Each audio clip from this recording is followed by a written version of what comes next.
Hi friends, welcome back to Meghana's kitchen. ಇವತ್ತಿನ recipe ಬೆಂಡೆಕಾಯಿ ಗೊಜ್ಜು. ಯಾವುದೇ ರೀತಿ ಮಸಾಲೆನ ರುಬ್ದಿಲ್ದಂಗೆ ಸಿಂಪಲ್ ಆಗಿ ಬೆಂಡೆಕಾಯಿ ಗೊಜ್ಜುನ ಮಾಡ್ಕೊಳ್ಬೋದು. ನಾನು ತೋರಿಸೋ ವಿಧಾನದಲ್ಲಿ ನೀವು ಒಂದ್ಸತಿ ಟ್ರೈ ಮಾಡಿ. ಇಷ್ಟೇ ಸಿಂಪಲ್ ಆಗಿ ಟೇಸ್ಟಿಯಾಗಿ ಬೆಂಡೆಕಾಯಿ ಗೊಜ್ಜುನ ಮಾಡ್ಕೊಳ್ಬೋದು. ಇದನ್ನು ನೀವು ಚಪಾತಿ, ರೊಟ್ಟಿ ಹಾಗೆ ರೈಸ್ ಜೊತೆಗೆ ಸೂಪರ್ ಆಗಿ ಇರುತ್ತೆ. ಯಾವ ರೀತಿ ಬೆಂಡೆಕಾಯಿ ಗೊಜ್ಜು ಮಾಡೋದು ಅಂತ ನೋಡೋಣ ಬನ್ನಿ. ಫಸ್ಟಿಗೆ ನಾನಿಲ್ಲಿ ಬೆಂಡೆಕಾಯಿನ ತೊಗೊಂಡಿದ್ದೀನಿ. ನಾನಿಲ್ಲಿ ಅರ್ಧ kg ಆಗೋಷ್ಟು ಬೆಂಡೆಕಾಯಿನ ತೊಗೊಂಡಿದ್ದೀನಿ. ಚೆನ್ನಾಗಿ ವಾಶ್ ಮಾಡ್ಕೊಂಡು ಒಂದು ಕಾಟನ್ ಬಟ್ಟೆಯಲ್ಲಿ ಚೆನ್ನಾಗಿ ಒರೆಸ್ಕೊಳ್ಬೇಕಾಗತ್ತೆ. ಬೆಂಡೆಕಾಯಲ್ಲಿ ಯಾವುದೇ ರೀತಿ ನೀರಿನಂಶ ಇರಬಾರ್ದು. ನೀರು ಇಲ್ದಂಗೆನೆ ಒರೆಸ್ಕೊಳ್ಬೇಕಾಗತ್ತೆ. ಆಮೇಲೆ ನಾವು ಬೇಕಾದ ಸೈಜಲ್ಲಿ ಕಟ್ ಮಾಡ್ಕೊಂಡು ಇಟ್ಕೊಳ್ಬೇಕಾಗತ್ತೆ. ಇದನ್ನ ನಾವು ಸೈಡಿಗೆ ಎತ್ತಿಟ್ಕೊಳ್ಳೋಣ. ಇವಾಗ ನಾವು ಬೆಂಡೆಕಾಯಿನ ಫ್ರೈ ಮಾಡ್ಕೊಳ್ಳೋಣ. ಫಸ್ಟಿಗೆ ನಾನಿಲ್ಲಿ ಬಾಣಲಿನ ತೊಗೊಂಡಿದ್ದೀನಿ. 1-2 ಟೇಬಲ್ ಸ್ಪೂನು ಎಣ್ಣೆನ ಹಾಕ್ಕೊತಾ ಇದ್ದೀನಿ. ಹಾಗೆ ನಾವೇನು ಬೆಂಡೆಕಾಯಿನ ಕಟ್ ಮಾಡಿ ಇಟ್ಕೊಂಡಿದ್ವೋ ಅದನ್ನೆಲ್ಲ ಹಾಕ್ಕೊಂಡು ಈ ರೀತಿ ಚೆನ್ನಾಗಿ ಫ್ರೈ ಮಾಡ್ಕೊಳ್ಬೇಕಾಗತ್ತೆ. ಬೆಂಡೆಕಾಯಿ ಕಂಪ್ಲೀಟಾಗಿ ಫ್ರೈ ಆಗಬೇಕು. ಒಂದು 20-30 ನಿಮಿಷ ಈ ರೀತಿ ಚೆನ್ನಾಗಿ ಫ್ರೈ ಮಾಡ್ಕೊಳ್ಬೇಕಾಗತ್ತೆ. ಬೆಂಡೆಕಾಯಲ್ಲಿ ಯಾವುದೇ ರೀತಿ ಲೋಳೆ ಇರಬಾರ್ದು. ಆ ರೀತಿ ಚೆನ್ನಾಗಿ ಫ್ರೈ ಮಾಡ್ಕೊಳ್ಬೇಕಾಗತ್ತೆ. ಬೆಂಡೆಕಾಯಿ ಒಂದು 75% ಅಷ್ಟು ಈ ರೀತಿ ಫ್ರೈ ಮಾಡ್ಕೊತಾನೆ ಬೇಯಿಸ್ಕೊಳ್ಬೇಕಾಗತ್ತೆ. ನೋಡ್ಬೋದು, ನಾನು ಫ್ರೈ ಮಾಡ್ಕೊತಾ ಇದ್ದೀನಿ. ಈ ರೀತಿ ಚೆನ್ನಾಗಿ ಫ್ರೈ ಮಾಡ್ಕೊಳ್ಬೇಕಾಗತ್ತೆ. ನೋಡ್ಬೋದು, ಬೆಂಡೆಕಾಯಿ ಈ ರೀತಿ ಫ್ರೈ ಆಗಬೇಕು. ನೋಡ್ಬೋದು, ಬೆಂಡೆಕಾಯಿ ಈ ರೀತಿ ಕಂಪ್ಲೀಟಾಗಿ ಫ್ರೈ ಮಾಡ್ಕೊಳ್ಬೇಕಾಗತ್ತೆ. ಈ ರೀತಿ ಬೆಂಡೆಕಾಯಿ ಫ್ರೈ ಆದರೆ ಸಾಕು. ಚೆನ್ನಾಗಿ ಫ್ರೈ ಮಾಡ್ಕೊಳೋದ್ರಿಂದ ಬೆಂಡೆಕಾಯಲ್ಲಿ ಯಾವುದೇ ರೀತಿ ಲವಳೆ ಇರೋಲ್ಲ. ಹಾಗಾಗಿ ಈ ರೀತಿ ಫ್ರೈ ಮಾಡ್ಕೊಳ್ಬೇಕಾಗತ್ತೆ. ಇದನ್ನು ನಾವು ಸೈಡಿಗೆ ಎತ್ತಿಟ್ಕೊಳ್ಳೋಣ. ಇವಾಗ ನಾವು ಬೆಂಡೆಕಾಯಿ ಗೊಜ್ಜುನ ರೆಡಿ ಮಾಡ್ಕೊಳ್ಳೋಣ. ಅದೇ ಬಾಣಲಿಗೆ ನಾನು 1-3 ಟೇಬಲ್ ಸ್ಪೂನ್ ಅಷ್ಟು ಎಣ್ಣೆನ ಹಾಕ್ಕೊತಾ ಇದ್ದೀನಿ. ಎಣ್ಣೆ ಸ್ವಲ್ಪ ಬಿಸಿ ಆದಮೇಲೆ ಈರುಳ್ಳಿನ ಹಾಕ್ಕೊತಾ ಇದ್ದೀನಿ. ನಾನಿಲ್ಲಿ ಚಿಕ್ಕದಾಗಿ ಕಟ್ ಮಾಡ್ಕೊಂಡು 3 ಈರುಳ್ಳಿನ ಹಾಕ್ಕೊತಾ ಇದ್ದೀನಿ. ಹಾಗೆ 1-2 ಹಸಿಮೆಣ್ಸಿನ್ಕಾಯಿನ ಹಾಕ್ಕೊತಾ ಇದ್ದೀನಿ. ಹಾಗೆ ಸ್ವಲ್ಪ ಕರಿಬೇವನ್ನ ಹಾಕ್ಕೊತಾ ಇದ್ದೀನಿ. ಹಸಿಮೆಣ್ಸಿನ್ಕಾಯಿ ನೋಡ್ಕೊಂಡ್ಬಿಟ್ಟು ಹಾಕ್ಕೊಳ್ಳಿ, ಖಾರ ಎಷ್ಟು ಬೇಕೋ ಅಷ್ಟು. ಇದನ್ನೆಲ್ಲ ಹಾಕ್ಕೊಂಡು ಚೆನ್ನಾಗಿ ಈ ರೀತಿ ಫ್ರೈ ಮಾಡ್ಕೊಳ್ಬೇಕಾಗತ್ತೆ. ಈರುಳ್ಳಿ ಹಸಿ ವಾಸನೆ ಎಲ್ಲ ಹೋಗಬೇಕು. ಹಾಗೆ ಬ್ರೌನ್ ಕಲರ್ ಆಗಬೇಕು. ಕಂಪ್ಲೀಟಾಗಿ ಈ ರೀತಿ ಫ್ರೈ ಮಾಡ್ಕೊಳ್ಬೇಕಾಗತ್ತೆ. ಈ ರೀತಿ ಫ್ರೈ ಮಾಡ್ಕೊಂಡಾದ್ಮೇಲೆ 1 ಚಿಟಿಕೆಯಷ್ಟು ಅರಿಶಿನ ಪುಡಿನ ಹಾಕ್ಕೊತಾ ಇದ್ದೀನಿ. ಹಾಗೆ 1 ಸ್ಪೂನಷ್ಟು ಶುಂಠಿ ಬೆಳ್ಳುಳ್ಳಿ ಪೇಸ್ಟ್ನ ಹಾಕ್ಕೊತಾ ಇದ್ದೀನಿ. ಶುಂಠಿ ಬೆಳ್ಳುಳ್ಳಿ ಪೇಸ್ಟ್ ಹಾಕ್ಕೊಂಡು ಈ ರೀತಿ ಚೆನ್ನಾಗಿ ಫ್ರೈ ಮಾಡ್ಕೊಳ್ಬೇಕಾಗತ್ತೆ. ಶುಂಠಿ ಬೆಳ್ಳುಳ್ಳಿ ಹಸಿ ವಾಸನೆ ಎಲ್ಲ ಹೋಗಬೇಕು. ಆ ರೀತಿ ಚೆನ್ನಾಗಿ ಫ್ರೈ ಮಾಡ್ಕೊಂಡಾದ್ಮೇಲೆ ಇದಕ್ಕೆ ನಾನು ಟೊಮೊಟೊನ ಪೇಸ್ಟ್ ಮಾಡಿ ಇಟ್ಕೊಂಡಿದ್ದೆ. ಬರೀ ಟೊಮೊಟೊ 2 ಟೊಮೊಟೊನ ಈ ರೀತಿ ಪೇಸ್ಟ್ ಮಾಡಿ ಹಾಕ್ಕೊತಾ ಇದ್ದೀನಿ.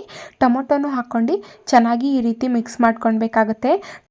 ಟೊಮೊಟೊ ಪೇಸ್ಟ್ ಹಾಕ್ಕೊಂಡ್ಮೇಲೆ ಆ ಫ್ಲೇವರ್ ಎಲ್ಲ ಹೋಗಬೇಕು.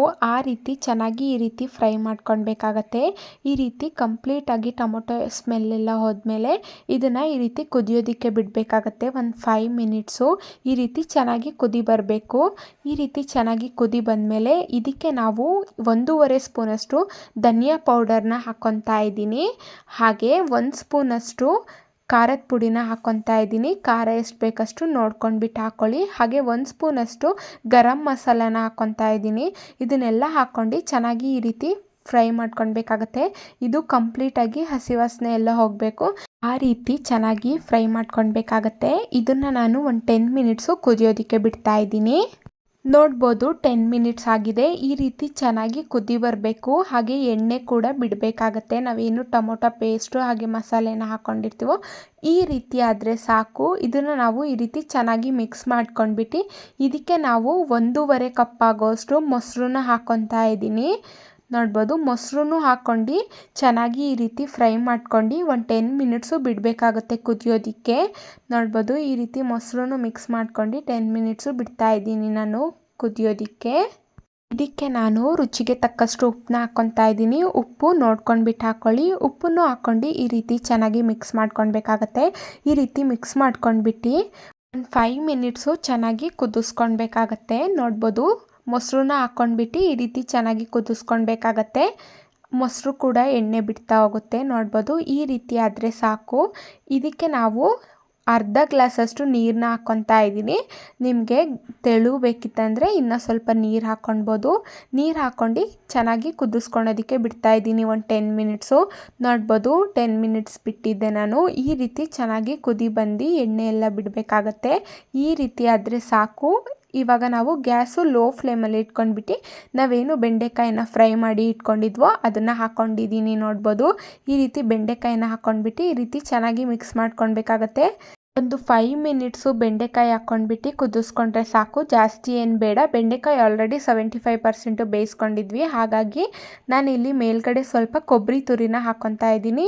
ಈ ರೀತಿ ಕೊಬ್ಬರಿ ತುರಿ ಹಾಕ್ಕೊಂಡು ಈ ರೀತಿ ಚೆನ್ನಾಗಿ ಮಿಕ್ಸ್ ಮಾಡ್ಕೊಳ್ಬೇಕಾಗತ್ತೆ. ನೋಡ್ಬೋದು ಬೆಂಡೆಕಾಯಿ ಗೊಜ್ಜು ರೆಡಿಯಾಗಿದೆ ಅಂತ. ಮೇಲ್ಗಡೆ ನಾನು ಕೊತ್ತಂಬರಿ ಸೊಪ್ಪನ್ನು ಹಾಕ್ಕೊತಾ ಇದ್ದೀನಿ. ಈ ರೀತಿ ಆದರೆ ಸಾಕು. ಇವಾಗ ನಾನು ಸರ್ವ್ ಮಾಡ್ಕೊತಾ ಇದ್ದೀನಿ. ಇದನ್ನು ನೀವು ಚಪಾತಿ, ರೊಟ್ಟಿ, ರೈಸ್ ಜೊತೆಗೆ ಸೂಪರಾಗಿ ಇರುತ್ತೆ. ಕಡಿಮೆ ಸಮಯದಲ್ಲಿ ಈ ಬೆಂಡೆಕಾಯಿ ಗೊಜ್ಜನ್ನ ಮಾಡ್ಕೊಳ್ಬೋದು. ಯಾವುದೇ ರೀತಿ ಮಸಾಲೆನ ರುಬ್ಬಿಟ್ಟು ಮಾಡ್ಕೊಳೋ ಅಂಥದ್ದೇನು ಬೇಡ. ನೋಡ್ಬೋದು ಎಷ್ಟು ಸೂಪರಾಗಿ ಟೇಸ್ಟಿಯಾಗಿ ಬೆಂಡೆಕಾಯಿ ಗೊಜ್ಜನ್ನ ಯಾವ ರೀತಿ ಮಾಡೋದು ಅಂತ ನಾನು ನಿಮ್ಮ ಜೊತೆ ಶೇರ್ ಮಾಡಿದ್ದೀನಿ.